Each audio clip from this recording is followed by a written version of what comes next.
14e fois de l'état de siège en Ituri et au Nord Kivu par le député nationaux. Sur des 79 députés nationaux présents, des 75 ont voté pour cette prorogation de l'état de siège. Fin de la 13e épidémie de la maladie à virus Ebola dans la province du Nord Kivu, a déclaré le ministre de la Santé publique, Hygiène et Prévention, le Dr Jean-Jacques Mbongani. Enfin, les députés provinciaux de Kinshasa ont déclaré recevable le projet des dits budgétaires pour le compte de l'exercice 2022. Grande ma joie, mesdames, messieurs, de vous retrouver dans cette nouvelle édition du journal. Les députés nationaux ont décidé de proroger pour la 14e fois l'état des sièges en Ituri et au Nord Kivu. Sur des 79 députés nationaux présents, des 75 ont voté pour cette prorogation de l'état de siège. Suivez les ministres du Développement rural, François Robota, dans ses propos recueillis. C'est pour moi un grand honneur de prendre la parole du haut de cette tribune pour vous présenter, pour une fois de plus, au nom du gouvernement de la République, le projet de loi portant autorisation de la prorogation de l'état de siège sur une partie du territoire de la République démocratique du Congo. En effet, la situation sécuritaire dans les provinces de l'Ituri et du Nord Kivu ces 15 dernières années ont contraint Son Excellence, Monsieur le Président de la République, chef de l'État, a proclamé le 3 mai 2021 par ordonnance numéro 21/015 l'état de siège dans ces deux provinces. Pour la réussite de cette situation exceptionnelle dérogatoire au droit commun, il a été pris à la même date l'ordonnance numéro 21/016 porta mesures d'application de l'état de siège. Parmi ces mesures, l'on note la suspension des institutions politiques provinciales, à savoir l'Assemblée nationale, l'Assemblée provinciale, le gouvernement provincial, l'administration des entités territoriales décentralisées et déconcentrées par les autorités militaires, l'exercice par les juridictions militaires des compétences des juridictions de droit commun en matière pénale. Dans le souci de parvenir à bonne date à la fin de ce cycle de violence qui a endeuillé nos compatriotes de la partie orientale de notre pays, ces mesures ont fait l'objet d'une évaluation sans complaisance par les deux chambres du Parlement. Il en est ressorti plusieurs recommandations, dont celle d'un état de lieu exhaustif sur terrain avec les acteurs directement impliqués dans la mise en œuvre de l'état de siège. C'est dans ces conditions que, sur instruction de son Excellence, Monsieur le Président de la République, Félix-Antoine Tshisekedi Tshilombo, chef de l'État, qu'une mission pluridisciplinaire vient de séjourner dans les deux provinces concernées, avec à sa tête le ministre de la Défense nationale et ancien combattant. De son côté, le député national Ogi Kalonji adresse une question écrite au directeur général de la CGT sur la gestion des péages pour cet élu. La gestion des péages est réputée opaque et scandaleuse. Suivez-les dans ses propos recueillis. Nous sommes venus informer le président de l'Assemblée, informer l'Assemblée, informer l'opinion qu'il y a un scandale au niveau de péage de la République démocratique du Congo.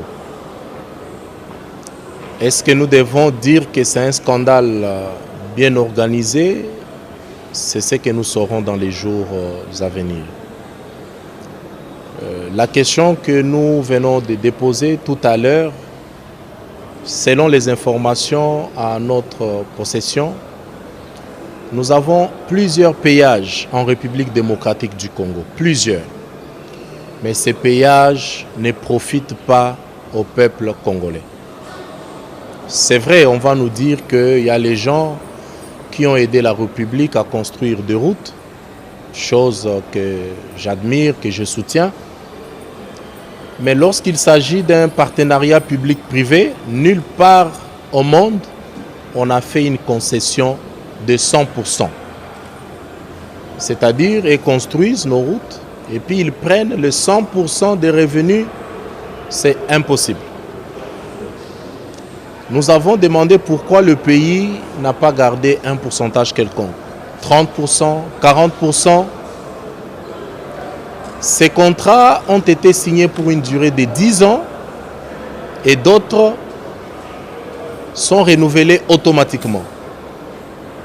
Est-ce que la dette a été amortie? C'est quoi les conditions du renouvellement? Les informations que nous détenons, ces péages font gagner à ces entreprises privées au moins 10 millions de dollars par mois par péage. Faites les calculs, les 10 ans du contrat. Est-ce qu'ils ont construit des autoroutes par après? Vous pouvez constater ensemble avec moi l'état de ces routes-là, à Kolwezi, Kasumbalesa, Kolwezi Dilolo, Kasangulu, Matadi, partout là, allez-y, vous verrez qu'il n'y a pas des autoroutes là-bas. Mais ces entreprises continuent à prendre l'argent. Nous avons parlé l'autre fois à la commission. Le président de la République a même parlé de ça lorsqu'il est passé lors du discours sur l'état de la nation, interpellant les régies à mobiliser les recettes. Comment voulez-vous qu'on puisse mobiliser les recettes pendant qu'il y a l'argent des péages qui nous échappe? On en parle encore dans ce journal. Le député national Didier Manara a déposé le mercredi 15 décembre 2021 au cabinet du président de l'Assemblée nationale, Christophe Mbosso-Kodia, le PV portant désignation des membres de l'opposition parlementaire. Suivez-les dans ses propos recueillis. Un consortium d'élus, membres de l'opposition parlementaire, un grand nombre de députés, nous venons de déposer notre procès verbal portant désignation des membres de l'opposition parlementaire devant faire partie de l'équipe de la Commission électorale nationale indépendante. Et cela fait suite à l'appel du président de la République, chef de l'État, demandant à l'opposition parlementaire de se joindre au processus électoral déjà en cours pour permettre au pays d'organiser des bonnes élections pacifiques, inclusives et crédibles. Voilà, c'est ça notre objet de notre présence aujourd'hui ici. Là, nous laissons la primeur au bureau de l'Assemblée nationale ainsi qu'à la commission paritaire qui devra étudier les cas. Mais sinon, nous voulons dire au peuple congolais que le temps est venu pour que nous puissions avancer. Vous avez suivi les pères spirituels des églises, surtout les évêques, qui ont dit qu'il y a un temps pour se quereller, mais un temps pour avancer. Je crois qu'il est temps pour que tout le peuple congolais puisse adhérer au processus électoral, d'autant plus que les élections sont attendues par le peuple congolais en 2023. Le peuple congolais ne voudrait pas entendre parler du glissement. Le peuple congolais veut qu'en 2023, que lui-même puisse se choisir ses propres dirigeants. Vous savez, au niveau de mon parti, le PPRD, ainsi que du FCC, le son des cloches n'est pas le même partout. Il y a des députés qui disent que nous devons adhérer au processus, mais il y a d'autres, des caciques, qui ne veulent pas entendre parler de ça. Est-ce que sont-ils dans le processus de blocage des élections? Mais ça, nous ne sommes pas là. Nous voudrions vraiment qu'il y ait élection. Parce que, comme FCC, nous avons activement participé à l'élaboration et même au vote de la loi organique portant organisation et fonctionnement de la Commission électorale nationale indépendante. Et au niveau de cette loi, le partage des responsabilités ainsi que la nature des fonctions à occuper, tout ça est clairement établi. C'est-à-dire, il y a 6 postes pour la majorité, 5 pour la société civile et 4 pour l'opposition. Donc, ces postes occupés par l'opposition sont donnés par la loi. Voilà pourquoi les députés viennent de déposer leur procès verbal qui sera examiné par le bureau et la commission paritaire. J'ai appris ça par les réseaux sociaux parce que moi-même je ne sais pas quand ça s'est passé. J'ai lu comme tout le monde, mais ça n'est pas le dossier aujourd'hui. Je crois que nous sommes venus déposer notre procès verbal pour que le pays avance. Tout à fait autre chose, le caucus de députés nationaux et sénateurs du Nord Ubangi a été reçu ce jeudi 16 décembre 2021 par le Premier ministre Samalou Kondé. Ces derniers ont soumis les doléances de leur province au chef du gouvernement. Suivez-les. Je vous remercie d'abord pour la question. Nous avons, comme vous voyez, nous sommes venus en caucus de la province donc, du Nord Ubangi, les sénateurs et députés nationaux de la province, pour lui donner un peu toutes les informations utiles concernant notre province. Donc suite à la démission du chef de l'exécutif provincial. Mais écoutez, bon, nous avons essentiellement discuté de la situation, bien sûr, des infrastructures au niveau social et bien sûr aussi l'agriculture qui représente quand même une grande partie de l'aspect économique de notre province. Réunion le mercredi 15 décembre 2021 du comité de conjoncture économique face à la 4e vague de Covid-19. Le Premier ministre Samalou Kondé a donné des instructions pour le paiement progressif des arriérés de primes du personnel de riposte. Suivez le ministre du Plan, Christian Mwando, dans ses propres recueils. Cette réunion a abordé plusieurs questions. Il s'agit notamment de la question sur la 4e vague de Covid-19. Sur cette question, nous avons constaté que effectivement la 4e vague est présente au niveau de la RDC. Le Premier ministre a donné des instructions pour que les frais, les arriérés des primes pour le personnel de riposte soient résorbés progressivement. Il a été également question de nos compatriotes qui sont bloqués au niveau d'Addis Abeba. Le Premier ministre a demandé qu'on examine la possibilité de leur porter assistance. Il a été également question des certificats qui sont délivrés, PCR, de vérifier la régularité de la délivrance de ces certificats. En ce qui concerne les frais Covid, le comité de conjoncture a chargé le ministre des Finances de chercher à comprendre la destination des fonds qui sont payés par les bénéficiaires du PCR. Il a été également question, en ce qui concerne les colis pour la fin de l'année, d'accélérer leur acquisition par le ministère du Budget. Nous avons également parlé de la visite de Madame la DG du FMI au niveau de la République démocratique du Congo, une visite de travail au bout duquel elle a félicité la bonne tenue des finances publiques en République démocratique du Congo. Et le Premier ministre a exhorté le comité des finances de poursuivre avec le pacte de stabilité. À cet effet, cette bonne tenue s'est confirmée par le taux de change qui reste stable à 1999 francs congolais pour $1 américain à l'officiel et 2037 francs congolais pour $1 américain au parallèle. Le taux d'inflation également reste maîtrisé à 4,9%, alors qu'il était à la même période de l'année passée à 15%. Le Premier ministre a exhorté le comité à continuer sur cette lancée. Il a été également question de la rétrocession aux provinces. Le Premier ministre a demandé au ministre des Finances d'essayer de voir la régularité de la rétrocession des frais de fonctionnement aux provinces.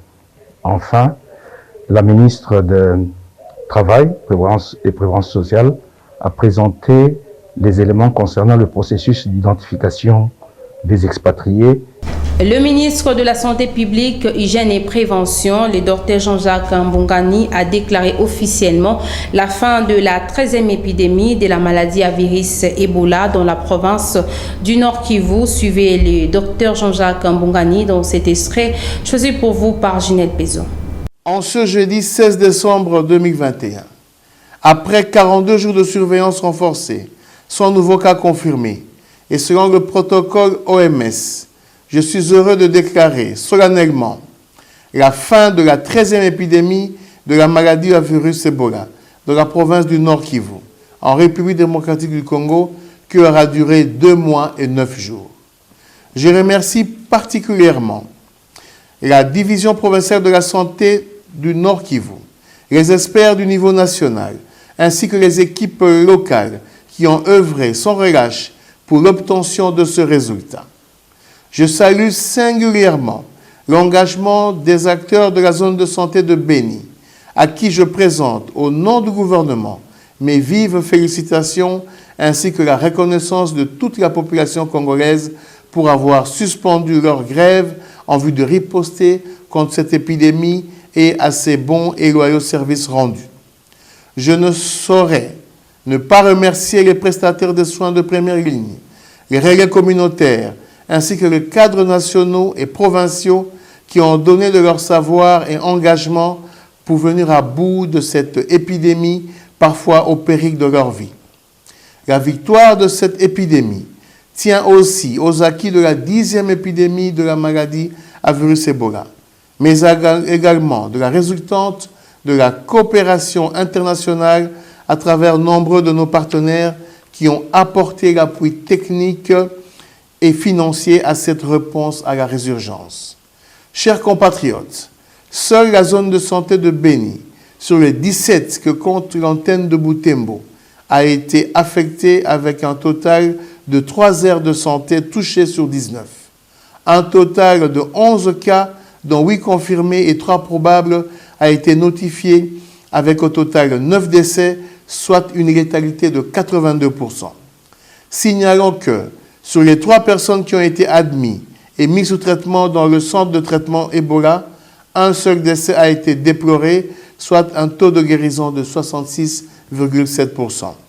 Cette résurgence a eu des particularités, à savoir, plus de 50% de personnes affectées sont les enfants de moins de 5 ans, mais aussi la détection tardive liée à la grève du personnel de santé.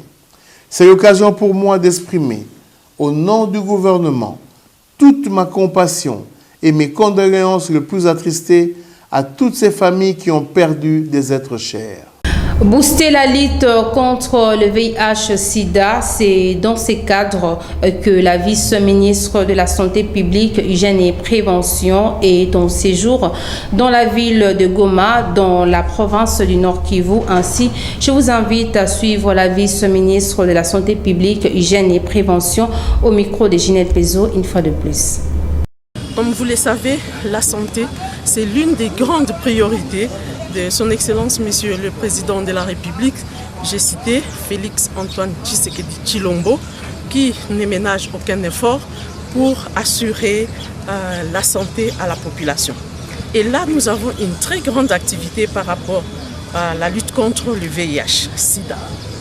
Nous voulions, malgré ce contexte de la pandémie à Covid-19, voir aussi comment booster cette épidémie de VIH qui ne doit pas rester dans les oubliettes. Et là, nous avons mobilisé tous les animateurs des entreprises et nous avons un grand forum que nous sommes venus vraiment pour que nous puissions ensemble voir, repenser nos stratégies et tout ce que nous devons faire pour que d'ici 2030, nous arrivons à l'objectif que nous nous sommes assignés dans les objectifs du millénaire, que 95, 95, 95.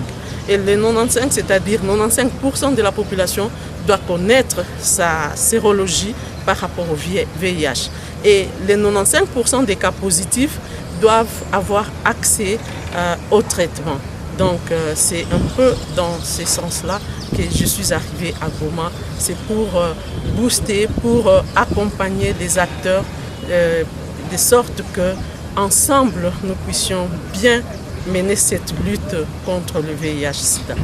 Toujours dans le même chapitre, le ministre de la Santé publique, Hygiène et Prévention, le Dr Jean-Jacques Mbungani, a présidé le mercredi 15 décembre 2021 à Kinshasa les assises du dialogue politique pour l'élaboration des stratégies et des coopérations entre l'Organisation mondiale de la santé et la RDC pour la période de 2022-2026. Les explications avec Ginette Pezo. Dans son allocution, à l'occasion du lancement de ces dialogues, les ministres de la Santé publique, Hygiène et Prévention, le docteur Jean-Jacques Mbungani, a fixé l'opinion sur les raisons d'être de ces dialogues.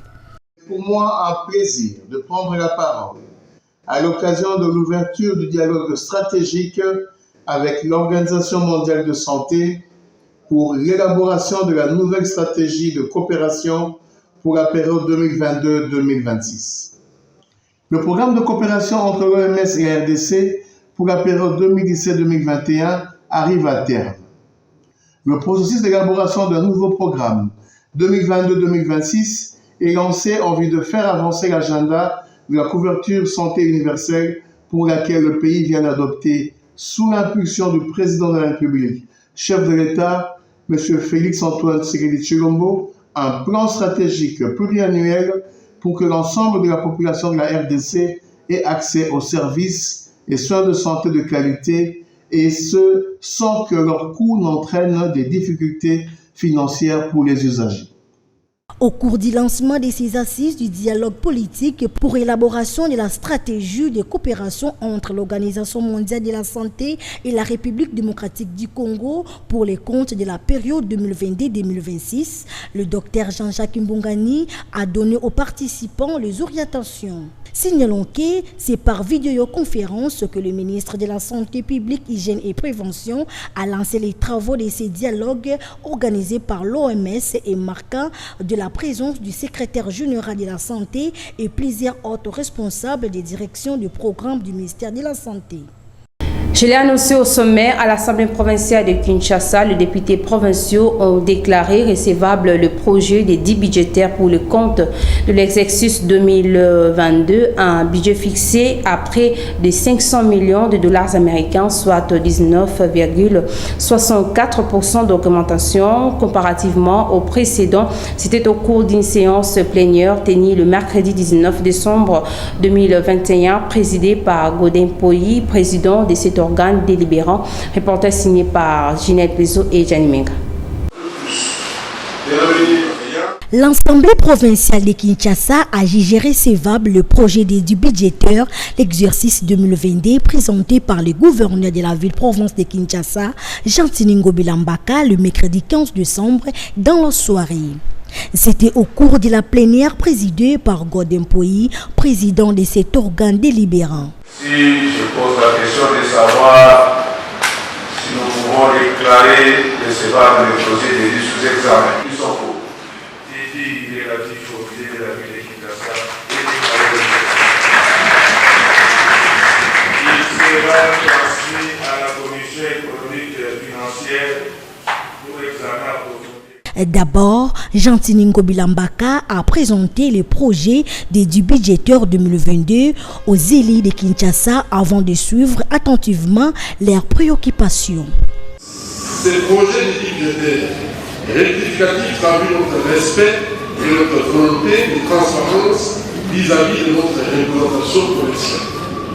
La combinaison des faits que je viens de vous exposer a impacté le montant d'équilibre du budget initial qui est passé des francs congolais 738 milliards 212 millions 580 895,63 à francs congolais 883 milliards 233 millions 883 167,63 dégageant un accroissement des francs congolais de 145 milliards 26 301 272 représentant 19,64%. À cette occasion, le premier citoyen de la ville de Kinshasa a articulé son intervention sur 3 points, notamment les rapports des exercices du premier trimestre du budget 2021, les entraves et les leçons à tirer, ainsi que les rapports du projet des 10 budgétaires 2022. La présidente du Cercle des réformateurs intègres du Congo, Stéphanie Mbombo, a reçu le mercredi 15 décembre 2021 à Kinshasa la délégation des fédéraux de son parti politique venus des différentes provinces de la RDC. Suivez les détails dans cet élément. Les élections de 2023 approchent et les cercles de réformateurs intègres du Congo affûtent ses armes. Et c'est dans ce cadre que Stéphanie Mbombo, présidente de ce parti politique allié à l'IDPS, a reçu la délégation de fédéraux de différentes provinces de la République démocratique du Congo, venus lui faire rapport sur l'évaluation des implantations du parti sur plusieurs coins du pays.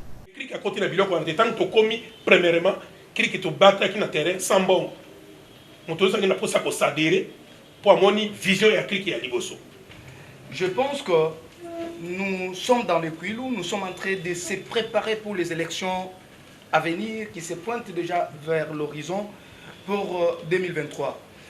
Nous soutenons le chef de l'État par sa vision.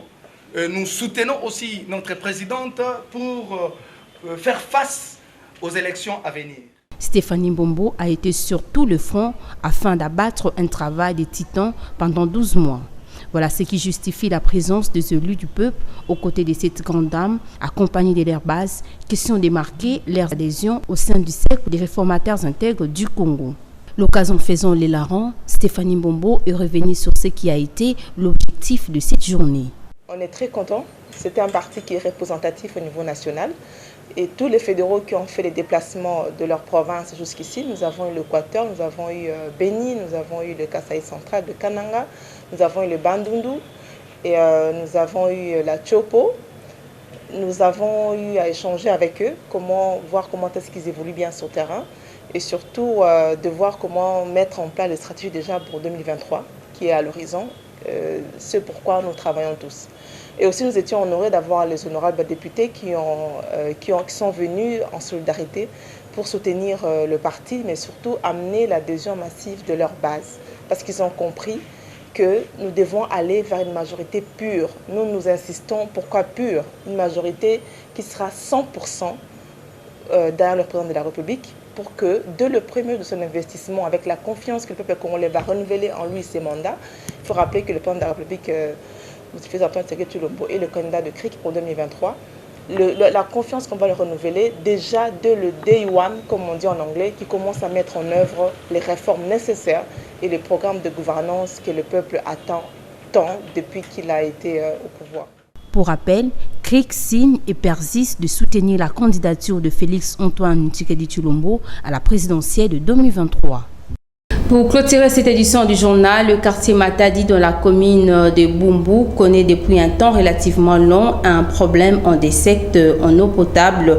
Pour ce faire, les habitants de ce coin de Kinshasa appellent ainsi les autorités ayant dans leurs attributions ces secteurs à jouer pleinement les rôles constatés par Divine Piantela et Tolsin Vango. Il y a de cela quelques années que les habitants du quartier Matadi, précisément dans la commune de Bumbu, sont dépourvus d'eau potable. Ces derniers vivent qu'avec l'eau de pluie et des forages. Face à cette situation, les habitants du quartier Matadi lancent un SOS aux autorités.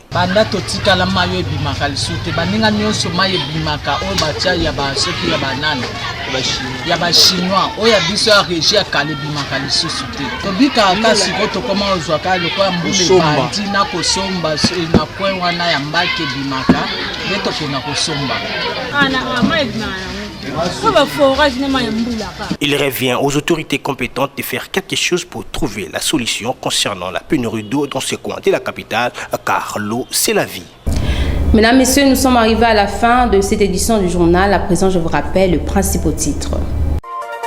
Prorogation pour la 14e fois de l'état de siège en Ituri et au Nord Kivu par les députés nationaux. Sur des 79 députés nationaux présents, des 75 ont voté pour cette prorogation de l'état de siège. Fin de la 13e épidémie de la maladie à virus Ebola dans la province du Nord Kivu, a déclaré le ministre de la Santé publique, Hygiène et Prévention, le Dr Jean-Jacques Mbungani. Enfin, les députés provinciaux de Kinshasa ont déclaré recevable le projet de dits budgétaire pour le compte de l'exercice 2022. C'est par ici que nous bouclons complètement cette édition du journal. Merci à l'équipe rédactionnelle pour le travail abattu et merci aussi à vous de continuer à nous faire confiance. Au revoir.